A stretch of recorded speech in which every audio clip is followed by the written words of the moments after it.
अस्सलामु अलैकुम नाजरीन, आप देख रहे हैं A1 ग्लोबल टीवी और मैं हूं नाइला भट्टी। सबसे पहले शामिल करते हैं आज की ये खबर।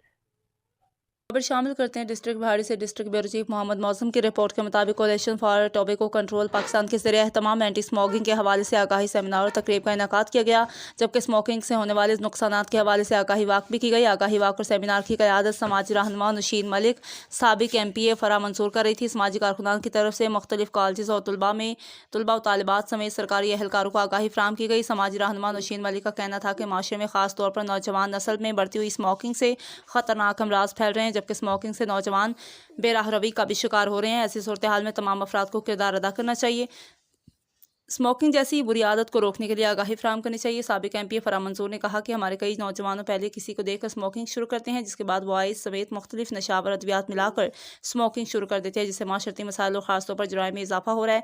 समाजी रहनुमाओं ने स्कूल और कॉलेज के तलबा और तालिबात को स्मोकिंग से पैदा होने वाले मसाइल के बारे में तफसील से आगाही दी। मजीद खबरों और अपडेट से बाखबर रहने के लिए देखते रहें A1 ग्लोबल टीवी।